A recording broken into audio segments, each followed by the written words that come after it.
नमो सभाभ्य सभापतिभ्यश्च नमो नमः।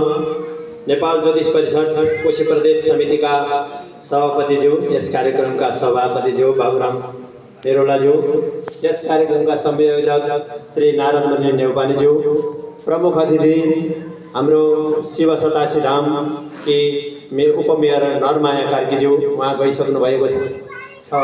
साथै नेपाल ज्योतिष परिषद केन्द्रीय कमिटी उपाध्यक्ष सीताराम सोम लुइटेलेज्यू लगायत नेपाल ज्योतिष परिषद कोशी प्रदेशका निवर्तमान अध्यक्ष तथा प्रशिक्षक समूहका प्रमुख प्रशिक्षक सन्तोष पोखरेलज्यू, सिन्धु शास्त्री पोखरेलज्यू लगायत व्यासमा उपस्थित हुनुभएका सम्पूर्ण यस कार्यक्रमलाई शोभा बढाइदिनु हुन, यस कार्यक्रममा पाल्नु हुने विभिन्न स्थानका पत्रकार विभिन्न विद्वान वर्गहरू, सम्पूर्ण गाउँ टोलवासी नगरवासी महानुभावहरूलाई नेपाल ज्योतिष परिषद कोशी तर्फबाट म वरिष्ठ उपाध्यक्ष हरिप्रसाद खतिवडाको नमन। नेपाल ज्योतिष परिषद कोशी प्रदेशको स्थापना दिवस चाहिँ आज हाम्रो होइन, हामीले चाहिँ स्थापना दिवस पुसको 24 गते मनाउने गरेका छौँ।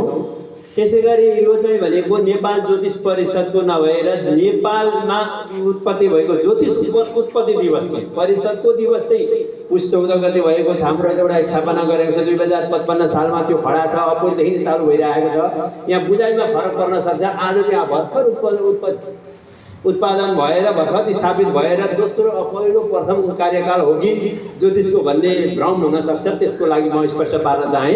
नेपाल ज्योतिष परिषद चाहिँ 55 सालमा स्थापना गरेर नेपालमा चलिआएको संस्था छ। तर यो चाहिँ पौराणिक कालदेखि स्थापना दिवस चाहिँ ज्योतिषको चाहिँ उत्पत्ति दिवस चाहिँ कहिले भएको भन्दा हुँदै चैत्र शुक्ल प्रतिपदाका दिनमा भएको भन्ने मान्यताका आधारमा गत वर्षदेखि विगत वर्ष गएको वर्षदेखि हामीले चाहिँ चैत्र शुक्ल पक्षको प्रतिपदालाई पनि ज्योतिष उत्पत्ति दिवसको रूपमा